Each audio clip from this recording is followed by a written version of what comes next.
El aire en Estambul, aquella calurosa mañana de agosto de 1648, no vibraba con el murmullo bullicioso de los bazares o el eco rítmico de las oraciones desde los minaretes. Number flotaba en él una tensión sorda, casi palpable, como la electricidad estática antes de una tormenta de proporciones bíblicas.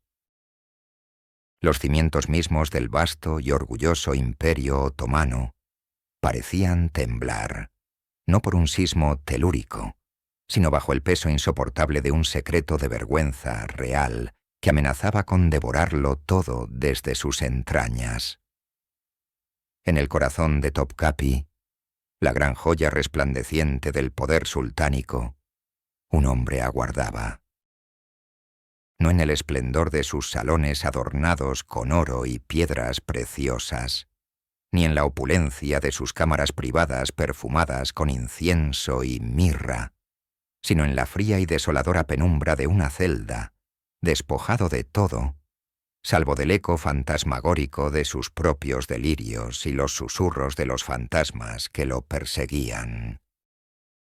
Era el sultán, Ibrahim I, el 18º soberano de una dinastía gloriosa que había forjado un imperio a sangre y fuego durante siglos, y ahora, a sus escasos 30 años, se enfrentaba a un final que pocos monarcas en la historia universal habían osado imaginar. Un final dictado no por la enfermedad fulminante, ni por la espada enemiga en el campo de batalla, sino por la locura rampante que había florecido en el seno de su propio poder ilimitado, y por los ecos ahogados y eternos de un harén entero. Se le conocería por el infame apelativo de Ibrahim el Demente, un epíteto que apenas rasguñaba la superficie del abismo insondable que representaba su reinado. Pero antes de sumergirnos por completo en la oscuridad sin retorno de su ocaso, antes de que el nudo de seda apretara su cuello con la fuerza inexorable del destino, y sus últimas palabras se disolvieran en el aire enrarecido de su prisión palaciega, debemos desentrañar la intrincada tela de araña que lo atrapó irremediablemente. ¿Cómo pudo un sultán, amo absoluto de vidas y destinos incontables, convertirse en el esclavo más abyecto de sus propias depravaciones más oscuras? ¿Qué fantasmas lo persiguieron incesantemente desde la ominosa jaula de su juventud hasta el trono imperial, transformando la opulencia dorada de su palacio en un manicomio de horrores y su harén, el supuesto santuario de placer, en un foso de desesperación y muerte, un mausoleo acuático para cientos de mujeres? ¿Fue realmente un monstruo sediento de sangre y carne, o una víctima quebrada por el terror constante e implacable, un hombre roto por la ansiedad existencial, cuyas obsesiones y crueldades fueron el grito desesperado y distorsionado de un alma torturada más allá de la redención? El telón se levanta no sobre un soberano majestuoso y sabio, sino sobre una silueta patética, temblorosa, susurrando incoherencias a las paredes de piedra fría, su mente un laberinto inextricable de horrores pasados y anhelos insatisfechos. Este no era un final honorable, ni una muerte digna de un linaje tan glorioso y milenario. Era la culminación trágica de una pesadilla forjada en el aislamiento más absoluto, el miedo más primario y una depravación que trascendió la mera excentricidad para adentrarse peligrosamente en el reino de lo abyecto y lo inimaginable. La historia del sultán, Ibrahim, primero es un tapiz narrativo tejido con hilos de oro puro y hebras de sangre coagulada, un relato que desgarra la grandiosidad imponente del Imperio Otomano, para revelar la podredumbre moral que se gestaba en sus entrañas más íntimas y sagradas. su obsesión patológica por la carne, no solo por su posesión carnal, sino por la grotesca y desmedida opulencia de ella, se convertiría en una metáfora obscena de su propio reinado. Un cuerpo hinchado de poder sin dirección ni propósito, consumido por apetitos insaciables, dejando a su paso un rastro indeleble de destrucción y un misterio tan oscuro como las aguas profundas del Bósforo al anochecer. Aquella mañana de agosto, el aire no solo portaba la tensión silenciosa de un golpe de estado inminente, llevaba el hedor nauseabundo de un imperio al borde del colapso total, contaminado por los fantasmas susurrantes de un harén ahogado y las risotadas histéricas de un déspota que había confundido el poder ilimitado con la licencia para la crueldad más inimaginable y gratuita. ¿Cómo se llega a tal punto de ruptura en el alma humana? ¿Qué tipo de infierno terrenal se creó dentro de los muros aparentemente inexpugnables de Topkapi? ¿Y quién, además del sultán, fue cómplice silencioso o activo de su monstruosa construcción? Este es el viaje a las profundidades más recónditas de un alma real que se quebró en 1000 pedazos, arrastrando consigo a cientos de vidas inocentes y dejando una cicatriz imborrable y eterna en los anales de la historia. El Imperio Otomano, en los albores del siglo XVII, se erguía orgulloso y formidable como una de las potencias más dominantes y temidas del mundo conocido, extendiéndose majestuosamente desde Europa oriental hasta el norte de África y las ciudades santas del Islam. Su capital, Estambul, era el epicentro de un vasto comercio, un crisol de culturas y una joya arquitectónica que reflejaba la magnificencia del poder sultánico. Sin embargo, bajo la superficie de su formidable poder militar y su vasta extensión territorial, se gestaban tensiones silenciosas, presagios ominosos de una era de transformación tumultuosa y crisis internas. El sistema de gobierno, aunque teóricamente centrado en la figura del sultán, había comenzado a ceder espacio de manera imperceptible a la influencia creciente de otras facciones y poderes fácticos: los genízaros, el cuerpo de élite del ejército otomano, que originalmente eran esclavos cristianos convertidos al Islam y entrenados desde niños para la guerra, se habían vuelto cada vez más influyentes, autoconscientes de su poder y a menudo volátiles, capaces de deponer sultanes. Los ulemas, la jerarquía de eruditos y juristas islámicos, que eran los garantes de la ley religiosa, la sharía, y la moral pública, cuyo veredicto podía influir profundamente en la legitimidad de un soberano. Y de manera prominentemente inquietante, las mujeres de la casa real, especialmente las valides sultán, reinas madres. Este último fenómeno, apodado por los historiadores modernos como el sultanato de las mujeres, vio a figuras femeninas extraordinariamente astutas y ambiciosas, como Cosem Sultán, ascender a alturas de poder sin precedentes, redefiniendo las dinámicas de la corte y la política imperial hasta sus cimientos. No se trataba solo de intriga de alcoba o chismorreo de harén. Era una intrusión estratégica y calculada en los asuntos de Estado, dictada por la necesidad imperiosa de asegurar la supervivencia de la dinastía, y con ella, la propia. La estabilidad del imperio a menudo dependía tanto de la astucia de estas mujeres como de la habilidad de los sultanes. Fue en este contexto complejo y a menudo despiadado de grandezas vacilantes y poder furtivo, donde nació Ibrahim, el 13 de octubre de 1617. Su madre, la ya mencionada Kösem Sultán, cuyo nombre original se rumoreaba que era Anastasia, una griega de nacimiento, se había convertido en la consorte favorita y más influyente del sultán Ahmed Priemori.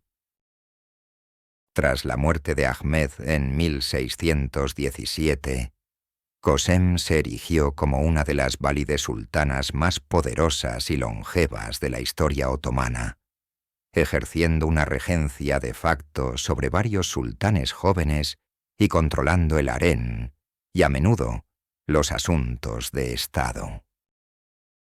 Su perspicacia política, su implacable voluntad y su legendaria capacidad de supervivencia eran temidas y admiradas por igual.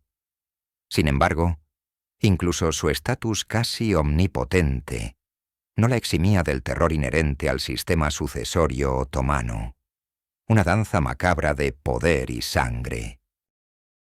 La ley del fratricidio, aunque menos aplicada en la época de Ahmed Primétromo, había dejado una sombra de sangre indeleble sobre el linaje real.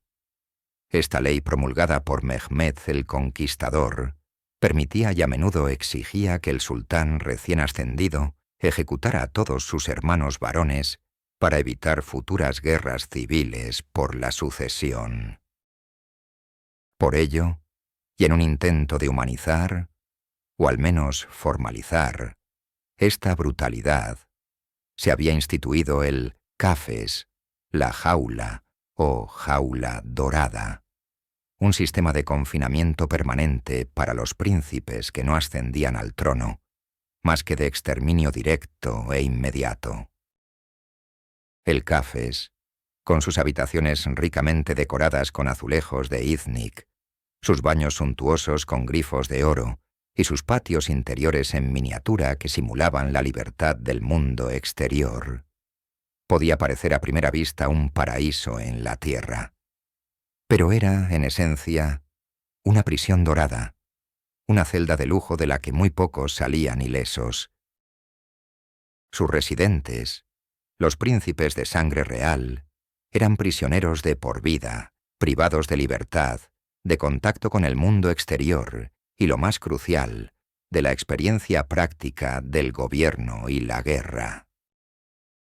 Se les permitía la compañía de esclavos y mujeres del harén, pero estas últimas debían ser estériles o ser castradas, en el caso de los eunucos, para evitar la proliferación de posibles herederos rivales que pudieran complicar aún más la línea de sucesión.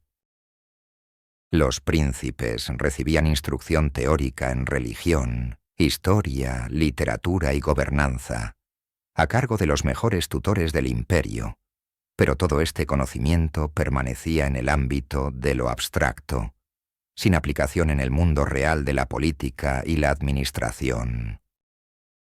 Este aislamiento forzoso, combinado con la constante y paralizante amenaza de ejecución por parte de su propio hermano sultán, era un caldo de cultivo perfecto para la paranoia, la depresión, la ansiedad crónica y la inestabilidad mental.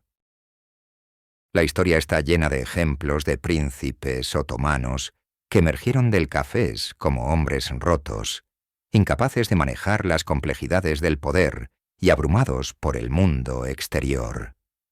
Ibrahim no fue una excepción. De hecho, fue un caso paradigmático que ilustró a la perfección los horrores del cafés. Desde el momento en que su hermano mayor, Murad IV, ascendió al trono en 1623, a la temprana edad de 11 años, la vida de Ibrahim se convirtió en una constante espera de la muerte. Murad, conocido en las crónicas por su crueldad, su temperamento volátil y su mano de hierro, no tardó en ejecutar a sus otros hermanos, dejando a Ibrahim como el único superviviente de la línea masculina directa. 16 largos años de encierro perpetuo, 16 años de terror paralizante que se manifestaba en insomnio crónico, pesadillas recurrentes y el eco constante de la paranoia, de ver a sus hermanos desaparecer sin rastro, moldearon la psique de Ibrahim de formas irrevocables y dañinas. Su salud mental se deterioró progresivamente. Las descripciones contemporáneas lo retratan como un hombre propenso a dolores de cabeza crónicos, ataques de debilidad física y una neurastenia profunda que lo hacía hipocondríaco y paranoico hasta la médula de sus huesos. La propia Qosem Sultán, en un acto de astucia desesperada, utilizó esta locura incipiente como argumento persuasivo para salvarlo de la ira asesina de Murad. «Está demasiado loco para ser una amenaza al trono», le habría dicho a su hijo tirano, una frase que resonaría con una ironía macabra y profética en los años venideros. Cuando Murad Qutb falleció inesperadamente en 1640, a la joven edad de 27 años, víctima de una cirrosis hepática, posiblemente exacerbada por su famoso consumo excesivo de alcohol, a pesar de sus propias prohibiciones draconianas. La noticia debía haber sido el amanecer de la libertad tan anhelada para Ibrahim. Pero el terror se había enraizado tan profundamente en su alma que la liberación le parecía una trampa más, un último y cruel engaño orquestado por su hermano muerto. El gran visir Kemankesh, Kara Mustafa Pasha, un hombre capaz y leal que había logrado mantener cierta estabilidad durante los últimos años turbulentos de Murad, tuvo que, junto con la omnipresente Qosem Sultán, arrastrar el cadáver rígido de Murad hasta la celda de Ibrahim para convencerlo. Solo al ver la rigidez inconfundible de la muerte en el rostro cadavérico de su tirano hermano, Ibrahim se permitió creer. Pero el momento de su ascensión no fue de triunfo o alivio, sino de una desconfianza agónica y una apatía profunda. Emergió del Cafés no como un sultán preparado para gobernar, sino como un niño grande, asustado y con un poder ilimitado en sus manos temblorosas e inexpertas. Los primeros años de su reinado, bajo la tutela efectiva del gran visir y la omnipresente influencia de su madre, transcurrieron con una relativa calma y una aparente promesa de estabilidad, logrando incluso algunas reformas económicas superficiales y estabilizando temporalmente la moneda. Pero esta aparente normalidad era solo una delgada y frágil capa de hielo sobre un abismo insondable. Los demonios de la Cafés no habían desaparecido, simplemente esperaban el momento oportuno para resurgir con virulencia. La pregunta que se cernía sobre el imperio no era si Ibrahim se desviaría de la senda de la cordura, sino cuándo y con qué grado de depravación.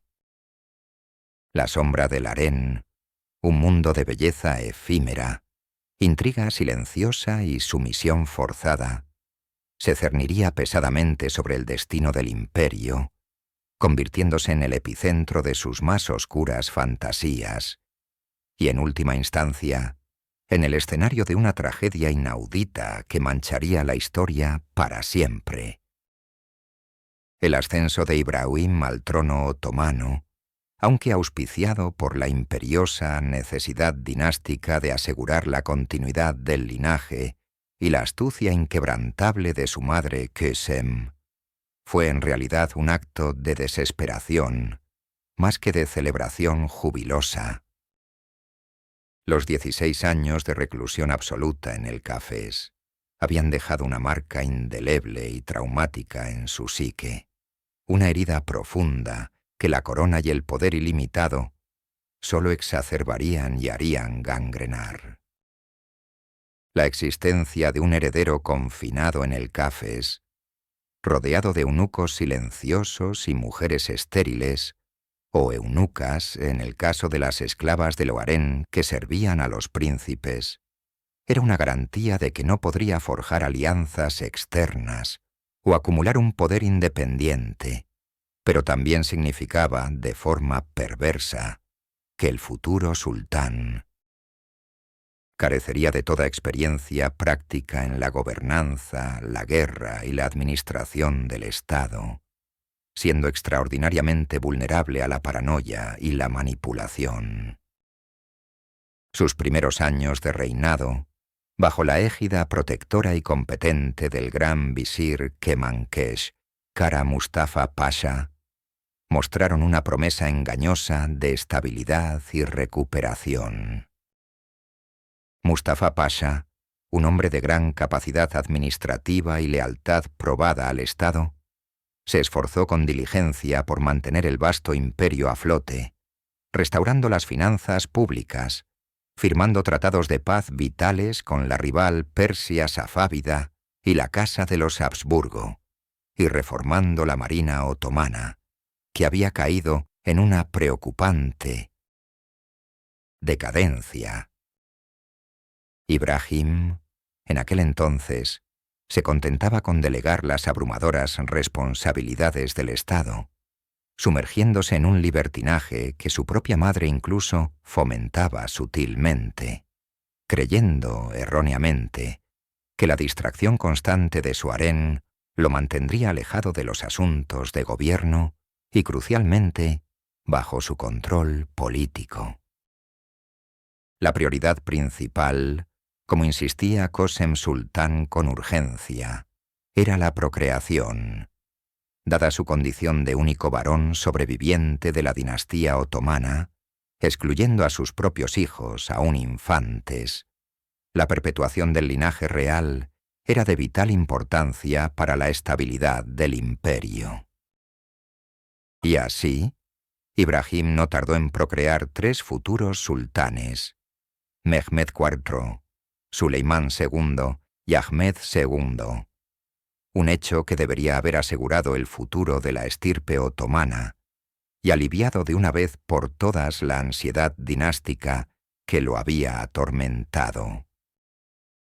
Pero la mente de Ibrahim, fracturada por el miedo constante y el encierro prolongado e inhumano, era un terreno fértil y abonado para la obsesión patológica y el capricho más descabellado, un jardín oscuro de fantasías distorsionadas y deseos insaciables.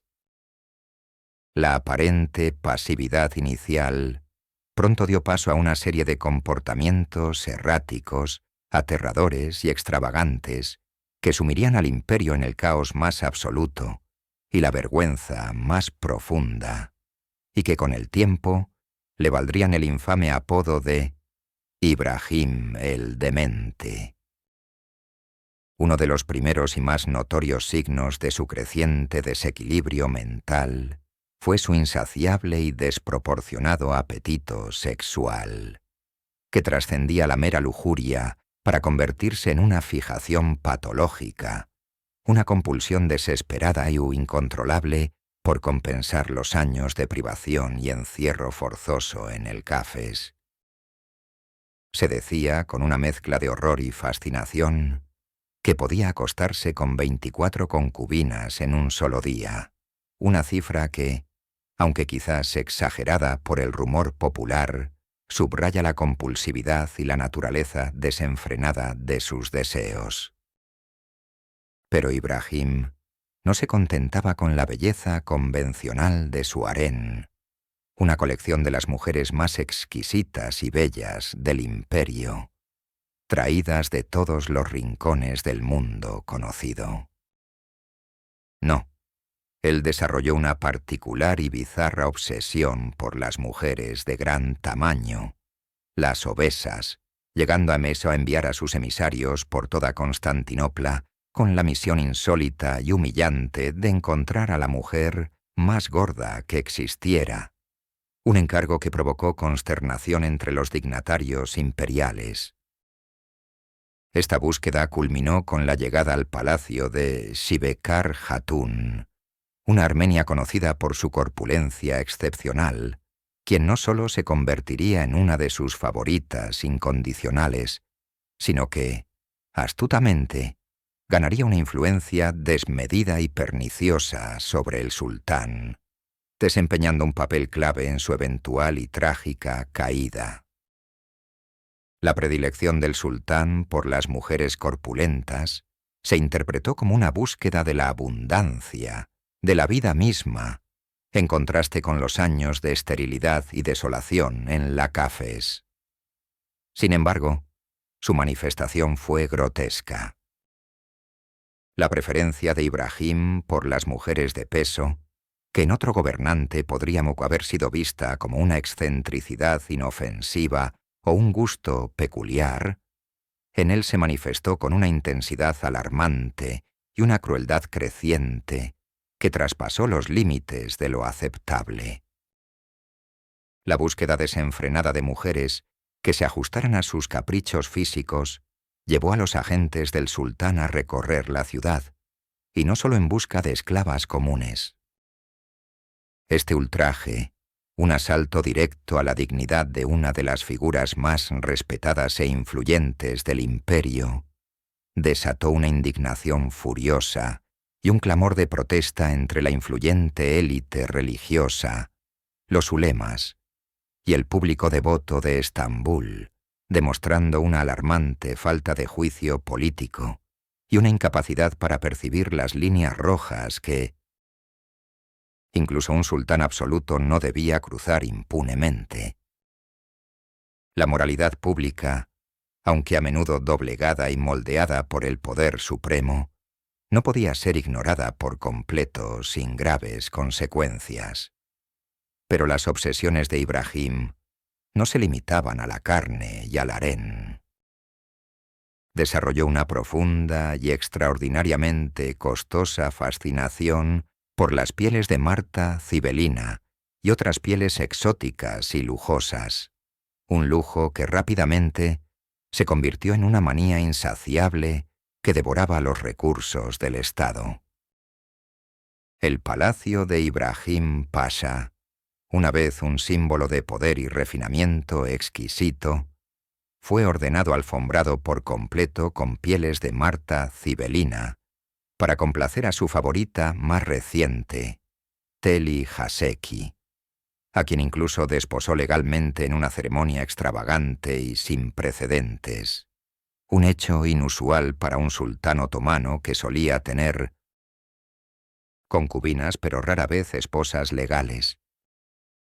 Se dice que empapeló habitaciones enteras con pieles de lince y marta, que vestía ropas forradas de piel incluso en pleno verano, y que sus almohadas estaban rellenas de ellas hasta reventar.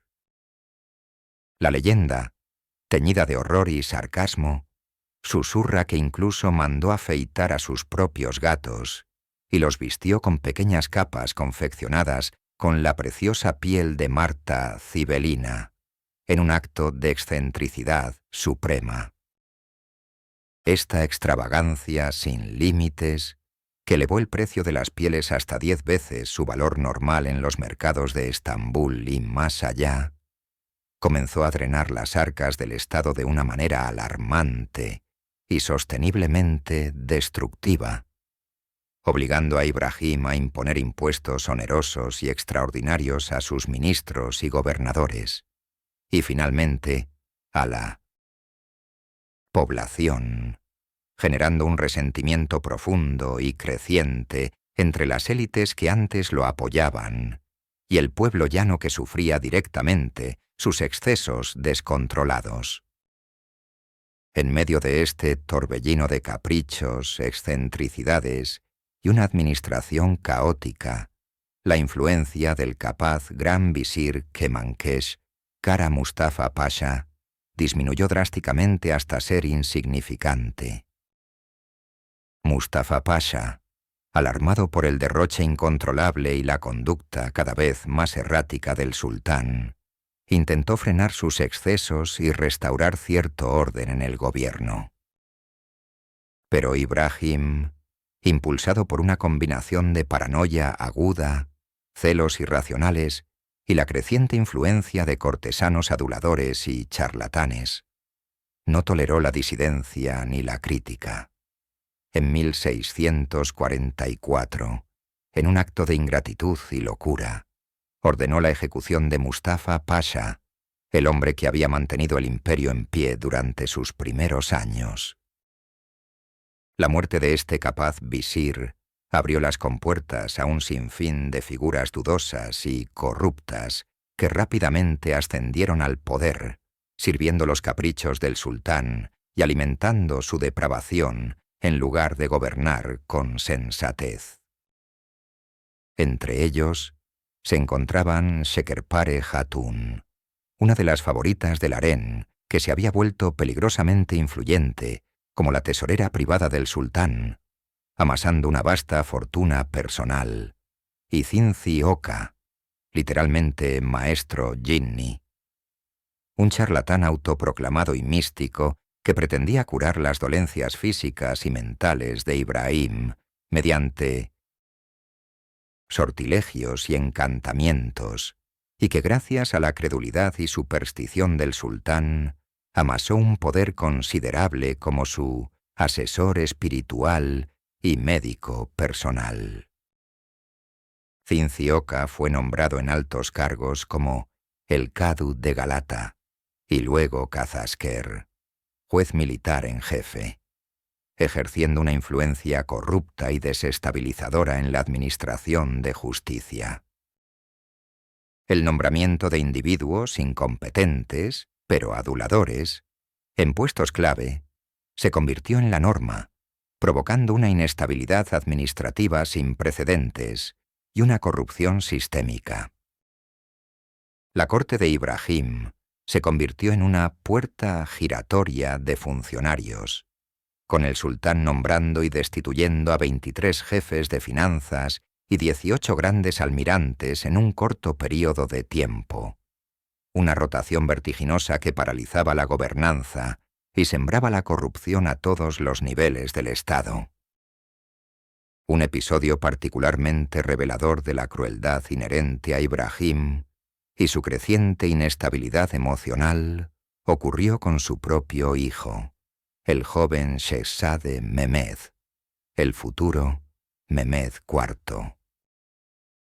Durante una disputa acalorada con Turhan Sultán, la madre de Mehmed, una de sus concubinas favoritas y la válide sultán de su hijo, Ibrahim, en un arrebato de ira y celos irracionales, pues llegó a preferir a otro niño, hijo de una esclava y concubina menor, a su propio heredero legítimo, e incluso pensó en nombrarlo sucesor, arrebató al niño de 1900 sus brazos y, en un acto de salvaje violencia, lo arrojó a una gran piscina en el patio del harén.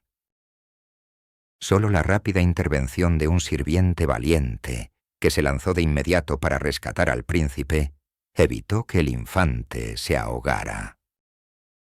Sin embargo, Mehmed quedó con una cicatriz permanente y visible en la frente, un recordatorio físico e imborrable de la locura paterna que lo acompañaría toda su vida y que los historiadores suelen interpretar como una marca de la demencia de su padre.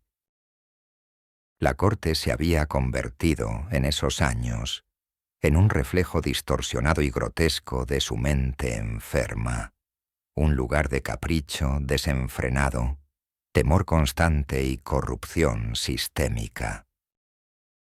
Las facciones políticas, antes contenidas por la autoridad férrea de Murad IV y la habilidad de Mustafa Pasha, ahora florecían en el vacío de poder dejado por el desinterés absoluto de Ibrahim por los asuntos de Estado. Kösem Sultán, la valide Sultán y la gran matriarca de la dinastía, aunque inicialmente beneficiada por la distracción de su hijo, comenzó a ver su propia influencia mermada a medida que Ibrahim elevaba a sus concubinas favoritas, concediéndoles tierras, tesoros y riquezas que antes pertenecían incluso a sus propias hermanas, princesas de sangre, y él La rivalidad entre las mujeres del harén, antes un juego de intriga sutil y elegante, se tornó en una lucha brutal y abierta por el favor del sultán, con Shibekar Hatun ascendiendo peligrosamente en las filas, alimentando la paranoia de Ibrahim y la desconfianza generalizada en el palacio. Los cimientos del imperio, que alguna vez habían sido tan firmes como las rocas del Bósforo, comenzaban a resquebrajarse bajo el peso de la irresponsabilidad y la depravación de su sultán.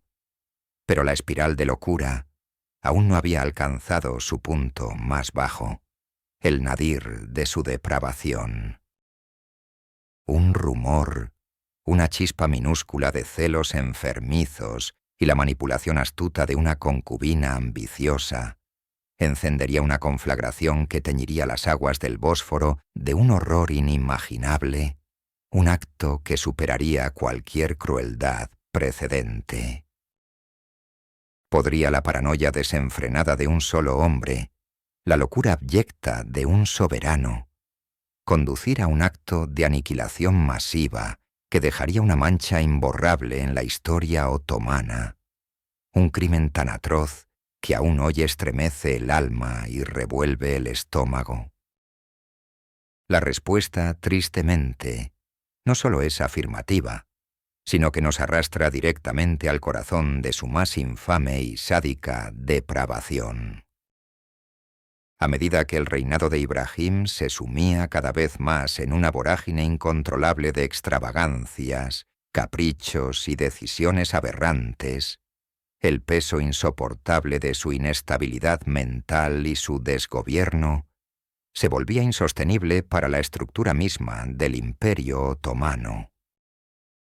La desidia y el desinterés del sultán por los asuntos cruciales de Estado eran inversamente proporcionales a su obsesión patológica por el harén, el cual se había convertido no solo en el centro neurálgico de su universo distorsionado, sino en un microcosmos perfecto de su mente perturbada. Sus días transcurrían entre orgías suntuosas y decadentes, baños de inmersión en tinas rebosantes de ámbar gris, una sustancia de altísimo valor que se decía tenía propiedades afrodisíacas y curativas, cuyo consumo excesivo llegó a disparar su precio en el mercado hasta hacerla inaccesible para cualquier otro, y la búsqueda incesante y compulsiva de nuevas mujeres que satisficieran sus fantasías sexuales más bizarras y perversas. La búsqueda del placer más allá de cualquier límite, a expensas de todo y de todos, se había convertido en el único motor de su existencia. La corte, que en épocas pasadas había sido un crisol de intrigas políticas complejas y estrategias militares ingeniosas, se había transformado en un grotesco teatro de la absurdidad, una pantomima de gobernanza. Los oficiales de alto rango eran seleccionados no por su mérito, su experiencia o su capacidad administrativa, sino por su habilidad innata para adular al sultán y complacer sus más bajos instintos. Se sucedían los visires, los almirantes y los pashas a una velocidad vertiginosa, una constante rotación de cargos que desmantelaba cualquier atisbo de gobernabilidad seria y efectiva. El pueblo, mientras tanto, soportaba el peso aplastante de impuestos cada vez más exorbitantes y arbitrarios, destinados a financiar los derroches inimaginables de un sultán que parecía vivir en un universo paralelo, completamente ajeno a la realidad de miseria y sufrimiento de sus súbditos. El resentimiento crecía, silencioso al principio, apenas un murmullo de quejas, pero con un clamor subterráneo que pronto se haría ensordecedor y explosivo. La legitimidad del sultán se erosionaba día tras día. Fue en este clima de decadencia moral y administrativa que el harén, con sus miles de mujeres, concubinas, sirvientas, eunucos, parientes femeninas y eunucos, se transformó de un refugio de placer y privilegio en una cámara de horrores y un laberinto de miedo. Ibrahim había perdido todo sentido de la proporción, la moralidad y la decencia humana. Su paranoia, alimentada por los años de encierro forzado en el Cafés, se manifestaba ahora en ataques de celos irracionales y una crueldad sin precedentes contra las mujeres que supuestamente le servían. La influencia de sus favoritas, en particular Shibekar Hatun, se hizo omnipotente y perniciosa.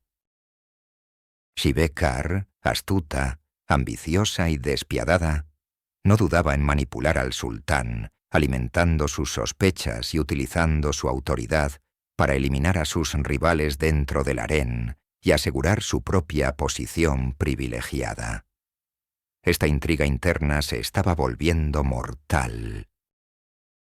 Qosem Sultan, la propia madre de Ibrahim, quien había tolerado y controlado sus excentricidades durante años, incluso tuvo que tomar medidas drásticas contra Shibekar. Se dice que envenenándola discretamente en una cena para quitarla de en medio, y luego mintiendo a Ibrahim sobre su muerte súbita, para evitar que su influencia corruptora destruyera lo que quedaba de la razón del sultán y del control de la válide sultán. Pero Shibekar era solo un síntoma, una manifestación más de la profunda enfermedad que carcomía el alma de Ibrahim. La enfermedad real era el propio Ibrahim. La cumbre de esta depravación, el punto de no retorno en la espiral descendente de la locura de Ibrahim, llegó con un rumor devastador. No era un rumor cualquiera, sino la chispa final que encendería una hoguera de horror sin precedentes en la historia de la monarquía. Shibekar Hatun, en un acto de intriga maliciosa, motivada por celos, venganza o simplemente para afianzar su posición, susurró al oído del sultán una acusación devastadora. Una de las concubinas del harén había tenido una relación prohibida e ilícita con un hombre ajeno al palacio, un intruso, un sacrílego.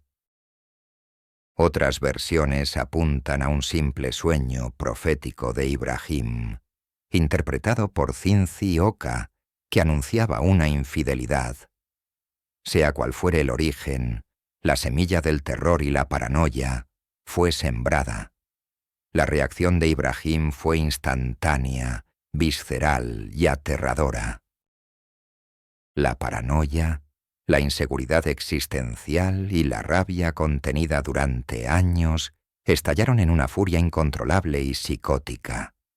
La idea de que su harén, su posesión más preciada y su último santuario personal, pudiera haber sido mancillada por la infidelidad, lo sumió en un delirio sangriento e irracional. Ordenó una inquisición brutal para descubrir a la culpable y a su supuesto amante.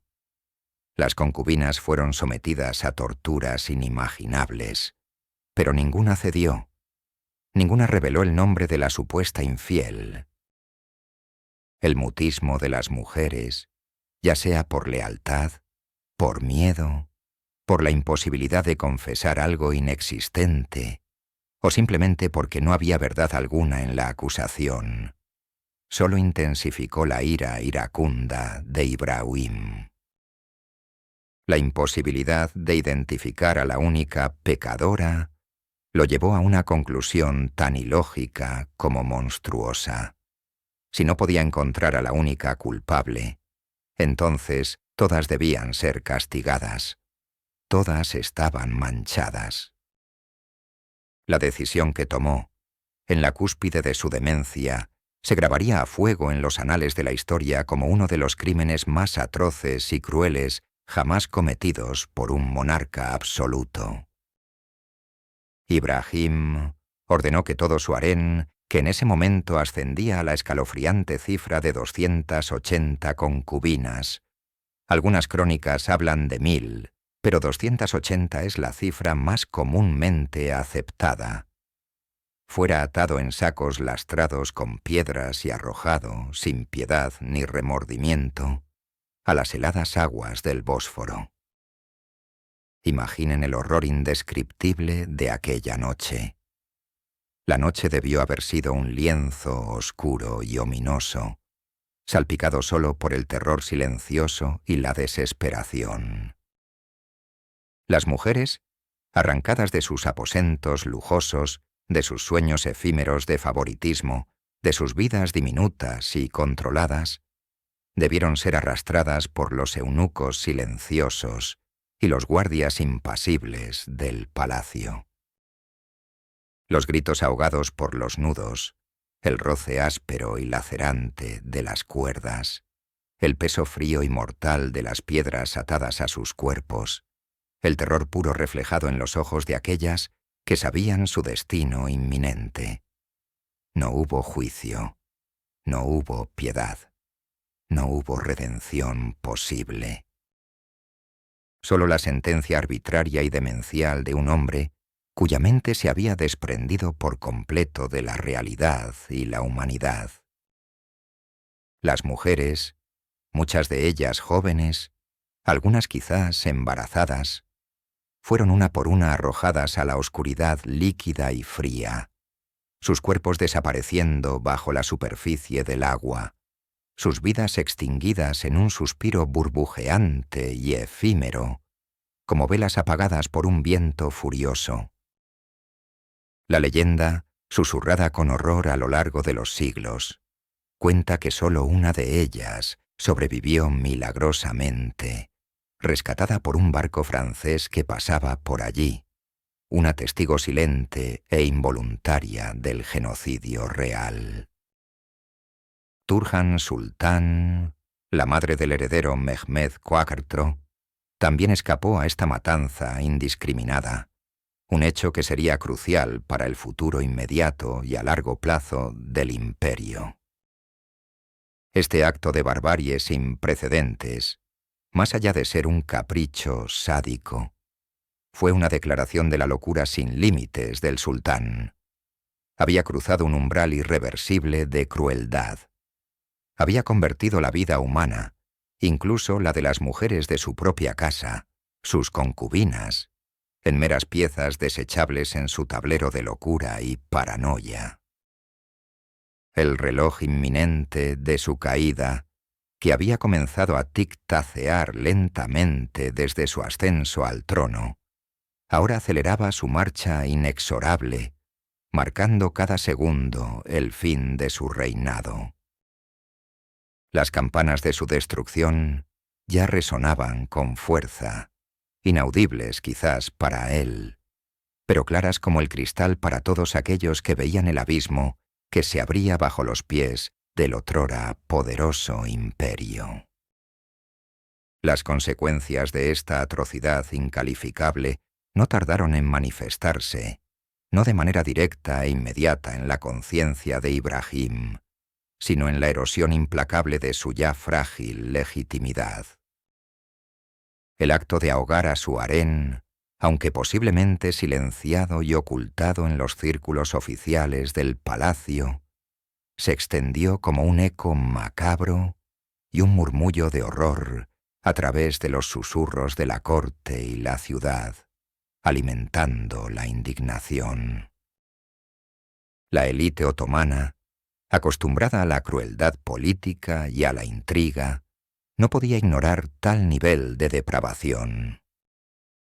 Los ulemas, la influyente jerarquía religiosa, ya indignados por el secuestro de la hija del gran muftí y las constantes violaciones de la Sharía por parte del sultán, vieron en este acto una violación flagrante y abominable de los principios islámicos y de la decencia humana más básica.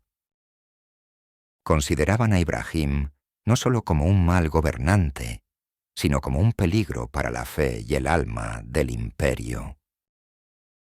Los genízaros, siempre una fuerza volátil y dispuesta a la insurrección, si veían una debilidad en el sultán, observaban con creciente desprecio a un gobernante que despilfarraba los recursos del Estado en futilidades decadentes y manchaba el honor y el prestigio de la gloriosa dinastía. Su lealtad, que era condicional, se evaporaba. Kösem Sultán, la poderosa reina madre, que había manipulado y protegido a Ibrahim durante años, a pesar de sus crecientes problemas mentales y sus decisiones erráticas, finalmente llegó a su límite. Aunque había tolerado sus excentricidades, su libertinaje y sus derroches, la masacre del harén y el constante deterioro de la administración imperial amenazaban con destruir todo lo que ella había construido y por lo que había luchado con tanto ahínco durante décadas. Su propio poder y el futuro de la dinastía se veían amenazados de forma existencial por las intrigas de figuras como Shibekar Hatun, aunque Kösem ya se había encargado de ella, y por la inminente revuelta popular y militar que la locura de Ibrahim estaba gestando. Kösem sabía que la caída de su hijo sería inevitable, y si no actuaba ella, la dinastía entera podría caer con él. Había llegado a la sombría y dolorosa conclusión de que Ibrahim, si permanecía en el trono, arrastraría a toda la casa de Osman y al vasto imperio a la ruina total. Al final, no nos dejará vivos ni a ti ni a mí. Se le atribuyen sus palabras al gran visir, palabras cargadas de una mezcla de pragmatismo brutal y desesperación maternal. Perderemos el control del gobierno. Toda la sociedad está en ruinas. Que lo saquen del trono inmediatamente. Con su consentimiento, el destino final de Ibrahim quedó sellado, sin posibilidad de marcha atrás. El sultán, en su burbuja de indulgencia, aislamiento y delirio, no vio venir la tormenta que se formaba en las sombras del palacio, la sombra del verdugo que se acercaba inexorablemente. Su reloj de arena se había agotado por completo. El último grano de piedad y paciencia del imperio había caído, marcando el fin de su tiempo. La caída del sultán demente era ya una certeza ineludible, y su final, tan grotesco y trágico como su reinado, estaba a punto de desatarse con una ferocidad implacable. La fatídica noche del 7 al 8 de agosto de 1648, el palacio de Topkapi, habitualmente vibrante con el murmullo incesante de cientos de vidas, el tintineo de joyas y la risa ahogada de las concubinas, se sumió en un silencio tenso y premonitorio. No era el sosiego habitual del sueño que envuelve a una gran ciudad, sino una calma helada, cargada de la electricidad de una tormenta de proporciones históricas a punto de estallar. Las intrigas y conspiraciones, que durante meses y años habían bullido en los rincones más oscuros y silenciosos de la corte, estaban a punto de alcanzar su clímax sangriento y definitorio. Los líderes de los genízaros, el cuerpo militar de élite que había probado su poder al deponer a sultanes anteriores, y los ulemas, los eruditos religiosos que representaban la conciencia moral y la autoridad legal del Estado, habían unido sus fuerzas en un pacto inquebrantable y mortal. El reinado de Ibrahim el Demente debía terminar de una vez por todas. La paciencia de la válide Kösem Sultán, quien había protegido a su hijo a pesar de sus excentricidades, sus crímenes y su evidente inestabilidad mental, finalmente se había quebrado irremediablemente. Había llegado a la sombría y dolorosa conclusión de que Ibrahim, si permanecía en el trono ni un día más, arrastraría a toda la dinastía y al imperio, el vasto legado de sus ancestros, a una ruina total e irrecuperable. Al final, no nos dejará vivos ni a ti ni a mí. Se le atribuyen sus palabras al gran visir recién nombrado, el joven pero ambicioso, Sofu Mehmed Pasha. Perderemos el control del gobierno. Toda la sociedad está en ruinas. Que lo saquen del trono inmediatamente. Con su consentimiento, pesado y difícil, el destino de Ibrahim quedó sellado, marcado para la eternidad en la tinta invisible de la historia. El día 8 de agosto, el gran visir Ahmed Pasha, el último de una serie de ministros incompetentes nombrados por Ibrahim, y un hombre cuya lealtad al sultán había sido, hasta ese momento, incuestionable, pero que ahora se veía atrapado en la encrucijada del poder y la supervivencia, fue el primero en caer víctima de la furia popular y militar.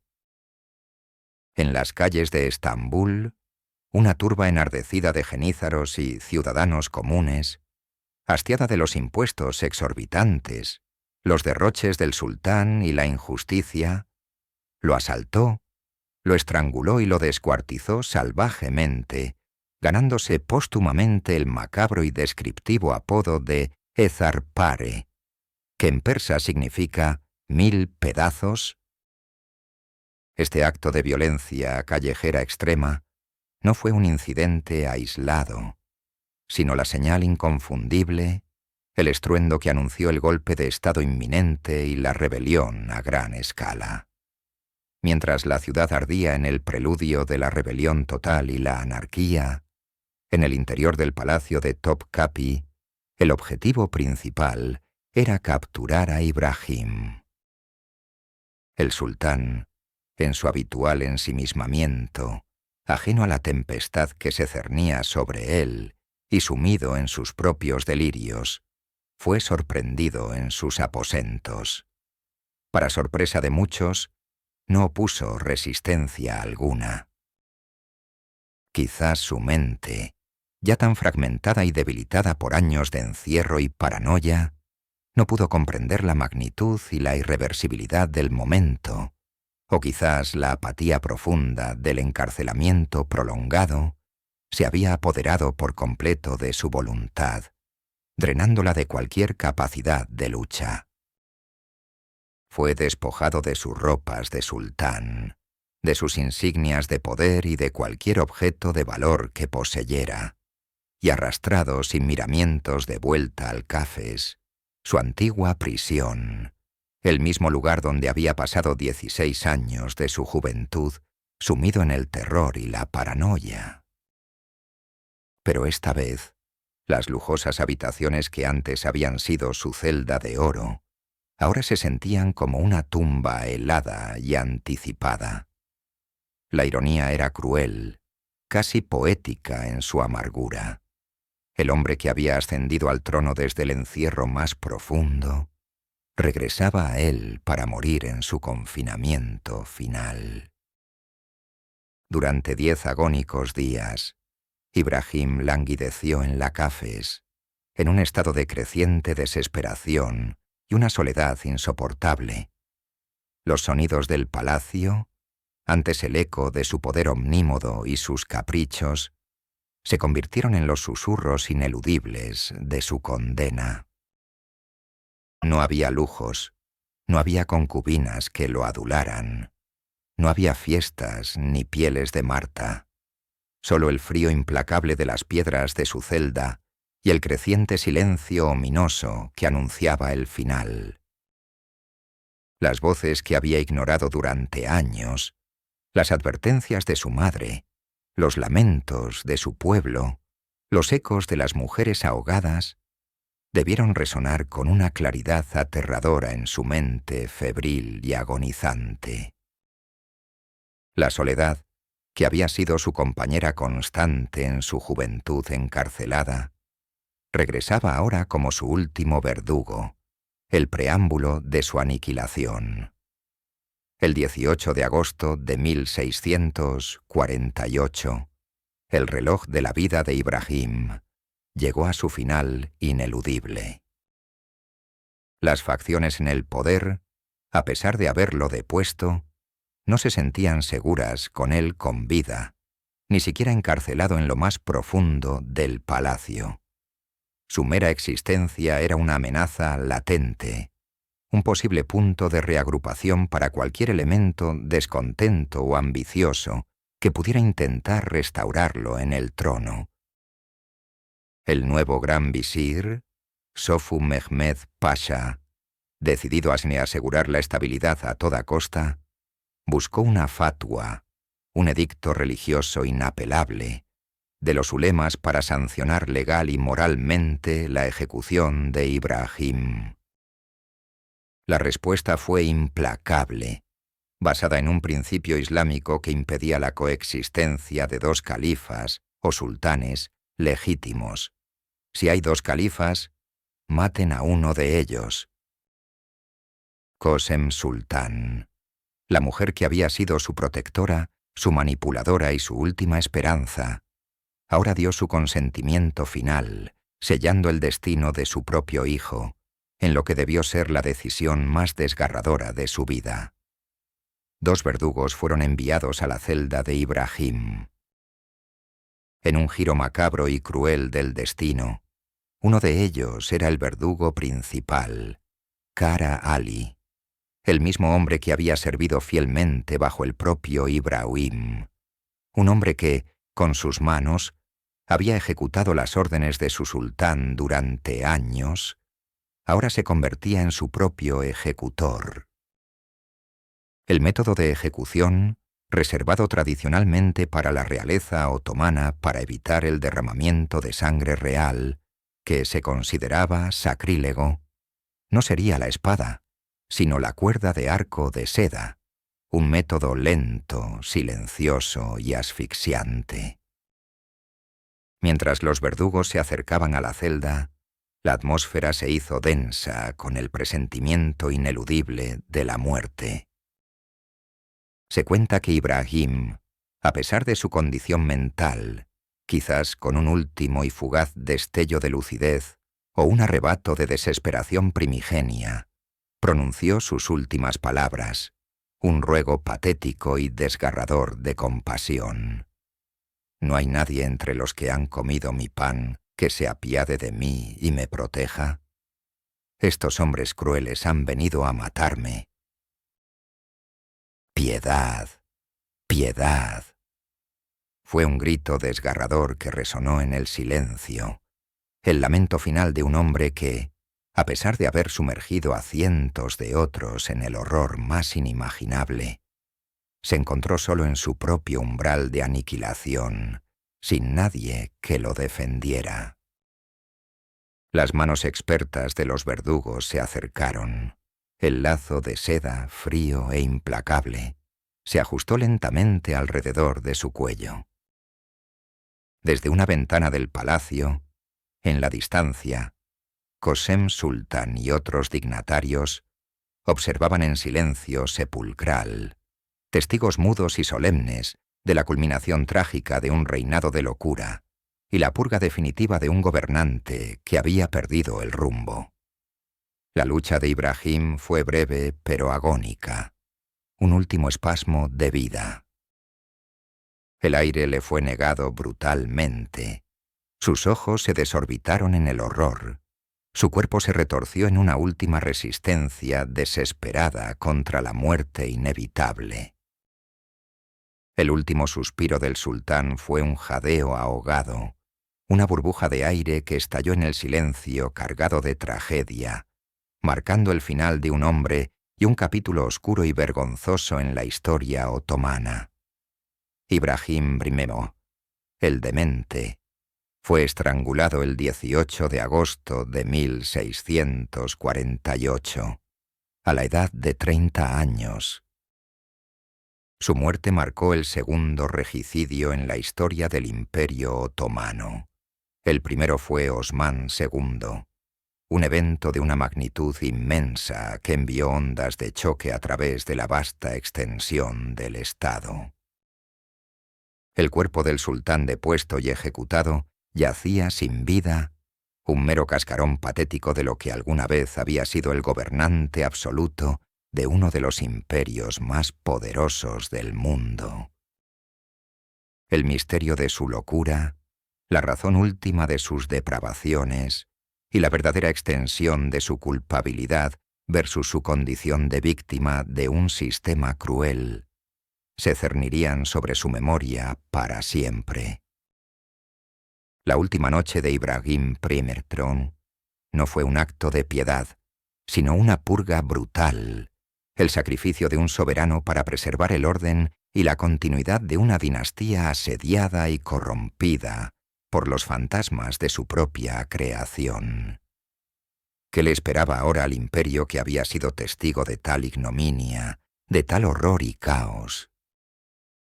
El silencio que siguió a la muerte de Ibrahim Muomi fue más ensordecedor que cualquier grito, más elocuente que cualquier discurso.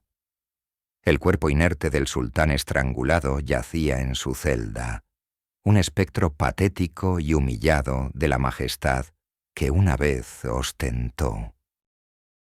No hubo rituales grandiosos, ni un velatorio público que honrara al difunto monarca, como era costumbre para los sultanes otomanos. La prioridad inmediata de los conspiradores, los genízaros, los ulemas y la omnipresente Qosem Sultan, era borrar la mancha vergonzosa de su reinado y estabilizar un imperio que se encontraba al borde del colapso total, sumido en el caos y la anarquía.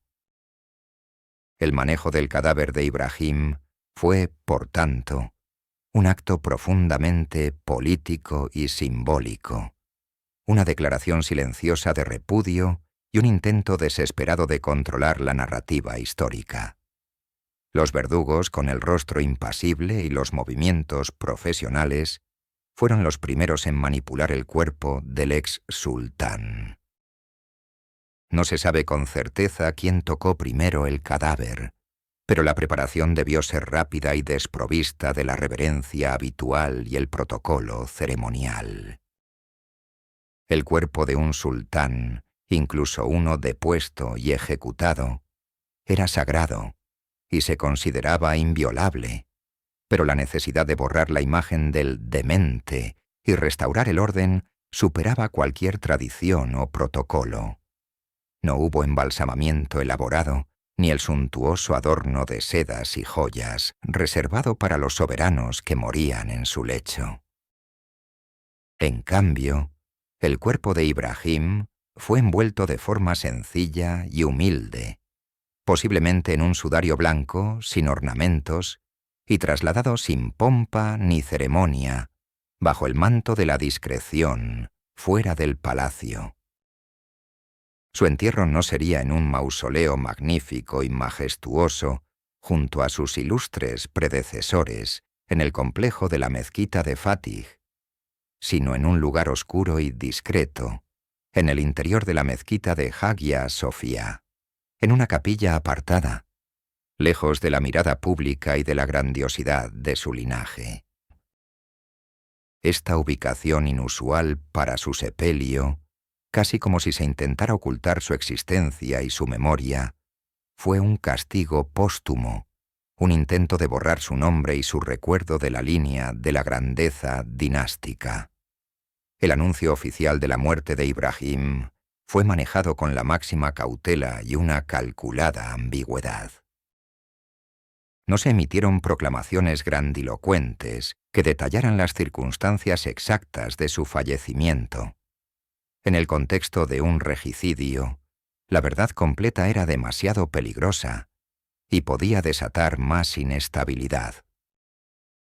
Se difundió simplemente la noticia de su muerte, pero los detalles se mantuvieron en el más estricto secreto, envueltos en el velo de la intriga palaciega y la censura. La ausencia de un funeral de Estado y la discreción extrema en su entierro sirvieron para reforzar la narrativa de que el reinado de Ibrahim había sido una anomalía vergonzosa, un capítulo oscuro que debía cerrarse y olvidarse lo más rápido posible, para que el imperio pudiera avanzar. Las reacciones a la noticia de la muerte de Ibrahim fueron tan variadas y complejas como las facciones y los individuos que componían el vasto imperio otomano. Entre los genízaros y los ulemas, las fuerzas motoras detrás de su deposición, hubo una mezcla de alivio y una cautelosa satisfacción. Habían logrado purgar el imperio de un gobernante que consideraban un lunático irresponsable y un peligro para el Estado y la fe, salvando la dinastía de una ruina segura. Para la población de Estambul, agotada por los impuestos arbitrarios, el desgobierno y los rumores de atrocidades, la noticia fue probablemente recibida con una mezcla de temor por lo que vendría y una esperanza silenciosa de que la estabilidad y la justicia regresarían. Pero el alivio no era universal. Habría habido partidarios de Ibrahim, aunque pocos y silenciados, que lamentarían su caída, o al menos el método brutal de su fin. La facción del harén que había ascendido bajo su favoritismo, como la ya fallecida Shibekar Hatun, cuya muerte a manos de Qosem fue una muestra de la intriga interna, y otras concubinas influyentes que habían acumulado poder y riqueza gracias a él, debieron sentir el pánico de la incertidumbre y la inminente purga de sus privilegios.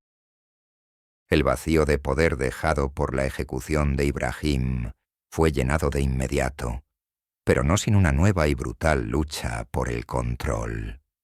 El heredero era Mehmed IV, el hijo de apenas 7 años que Ibrahim había arrojado a una piscina en un arrebato de ira, una cicatriz que llevaría de por vida, no solo en su frente, sino en su memoria. La ascensión de un niño al trono significaba la necesidad de una regencia, y aquí se abrió una nueva caja de Pandora. Qosem Sultán, la poderosa abuela, no estaba dispuesta a renunciar al poder que había ejercido durante décadas.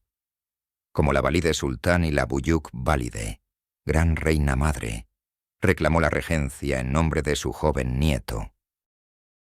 Sin embargo, se encontró con una formidable rival, Turhan Sultán, la joven madre de Mehmed IV. Turhan, que había sobrevivido a la masacre del harén de Ibrahim, era una mujer ambiciosa, decidida y astuta, y estaba dispuesta a luchar con uñas y dientes por el derecho de su hijo, y por ende, por su propio poder como Valide Sultán. Esta rivalidad, conocida como la regencia de las dos Valides, se convertiría en el próximo gran drama de la corte otomana, una lucha de poder encarnizada entre abuela y nuera por el control del joven sultán y, en última instancia, del imperio. Las primeras maniobras políticas comenzaron de inmediato. Se emitieron nuevas órdenes, se destituyeron a los funcionarios leales a Ibrahim y se nombraron nuevos hombres de confianza. El gran visir Sofu Mehmed Pasha, que había orquestado la caída de Ibrahim y había conseguido la fatwa para su ejecución, se convirtió en una figura clave en la transición. Pero la estabilidad era frágil y efímera. Los genízaros, habiendo saboreado el poder de deponer a un sultán, se volvieron aún más audaces, exigentes y volátiles, lo que eventualmente conduciría a nuevas crisis, levantamientos y el asesinato de varios visires más. La muerte de Ibrahim I, por lo tanto, no trajo paz inmediata ni un final feliz. Desencadenó una nueva fase de inestabilidad, un interregno de regencias y luchas internas que continuarían por un tiempo considerable, casi una década. El fantasma del sultán demente y el horror incalificable de sus crímenes se cernirían sobre la corte y el pueblo, un recordatorio sombrío y constante de los peligros del poder absoluto sin control y de la crueldad abyecta que podía gestarse en el corazón mismo del esplendor imperial. La pregunta que flotaba en el aire, inaudible para los vivos, pero quizás susurrada por las víctimas anónimas del Bósforo, era: ¿había terminado la locura con la muerte de Ibrahim? ¿O el imperio estaba destinado a una era prolongada de sombras y caos? Un legado de su reinado abyecto que aún tenía que manifestarse plenamente. La ejecución de Ibrahim Trum, el sultán demente, el 18 de agosto de 1648, resonó con una vibración oscura y persistente a través de los corredores del tiempo, dejando una cicatriz imborrable, no solo en la historia otomana, sino en la memoria colectiva de la realeza y los peligros inherentes al poder ilimitado. Su reinado, aunque breve en comparación con muchos de sus predecesores y sucesores, fue un torbellino de depravación y extravagancia que llevó al vasto imperio otomano al borde de la anarquía política y la bancarrota financiera.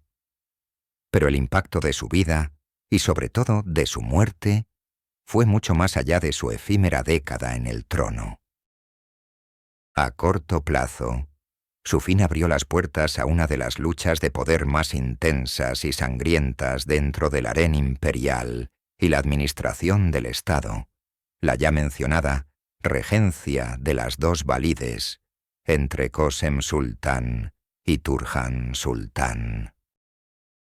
Esta rivalidad, aunque estabilizó temporalmente la sucesión al poner a un niño en el trono, Mehmed Quakrmo, sembró las semillas de futuras intrigas, asesinatos políticos y una inestabilidad crónica que solo sería contenida décadas más tarde por la aparición de la capaz y enérgica dinastía de los Koprulu, una familia de grandes visires que, con mano de 1930 hierro, lograron restaurar cierto orden y prestigio al imperio. A largo plazo, el reinado de Ibrahim se convirtió en un sombrío y trágico ejemplo de los peligros inherentes al sistema de la Cafes. Aunque la jaula dorada había sido concebida como una medida humanitaria para evitar las sangrientas guerras de sucesión y los fratricidios generalizados, su efecto secundario perverso fue la producción sistemática de monarcas como Ibrahim, que carecían por completo de experiencia en el mundo real, en la política o la guerra, y que a menudo sufrían graves trastornos psicológicos debido al prolongado aislamiento, la deprivación sensorial y el terror constante a una muerte inminente. La historia de Ibrahim Priemitru sirvió como una advertencia brutal y atroz sobre las consecuencias devastadoras de un poder absoluto, sin contrapesos, en manos de una mente fracturada y sin escrúpulos. Su figura encapsula la paradoja cruel de un imperio que, en su intento de proteger y preservar a toda costa su linaje dinástico, produjo irónicamente a uno de sus gobernantes más destructivos y aberrantes. El legado de Ibrahim I está envuelto, casi por completo, en el oprobio y el desprecio. Las crónicas lo recuerdan de manera casi universal, con los infames apelativos de el demente, el loco, y entre los europeos, con un matiz de desprecio teñido de asombro, el full of furs, el loco de las pieles. La historia de las 280 concubinas ahogadas en las heladas aguas del Bósforo, aunque debatida en su exactitud numérica por algunos historiadores modernos, que sugieren que podría ser una exageración o una leyenda negra, se convirtió en la anécdota central y más impactante que definía su crueldad incalificable y su depravación sin límites, un mito o una verdad tan visceralmente horrorosa que trascendió los siglos y se incrustó en la conciencia popular. Se convirtió en el arquetipo del tirano degenerado y sádico, un sultán que había confundido la omnipotencia de su cargo con la licencia para la barbarie más extrema y gratuita. Su memoria fue, en gran medida y deliberadamente, simbólicamente obliterada de los anales gloriosos de la dinastía, enterrado en la oscuridad y el silencio, su nombre susurrado solo con una mezcla de horror y desprecio, para que no manchara la imagen imperial. Sin embargo, más allá de la caricatura unidimensional del sultán loco, existe una lección moral más compleja y matizada que nos ofrece la historia de Ibrahim. Él no nació como un monstruo sediento de sangre o un déspota perverso. Fue moldeado y deformado por un sistema brutal y deshumanizante que lo encarceló desde la infancia más tierna, sometiéndolo a un terror constante ante la certeza inminente de la muerte. Sus obsesiones patológicas, sus arrebatos incontrolables de crueldad, su aislamiento creciente de la realidad y su incapacidad para gobernar con sensatez fueron la manifestación de una maldad innata e intrínseca, o el grito desesperado y distorsionado de un alma rota en 1000 pedazos, una patología severa inducida por un ambiente existencialmente insoportable y una vida de constante amenaza. Fue víctima del pragmatismo brutal de la política de supervivencia dinástica, tanto como de sus propios demonios internos, que sin duda lo consumieron. La historia del sultán Ibrahim I nos obliga, de una manera cruda y perturbadora, a confrontar la naturaleza intrínseca del poder absoluto y sus efectos corrosivos e irrevocables en la psique humana.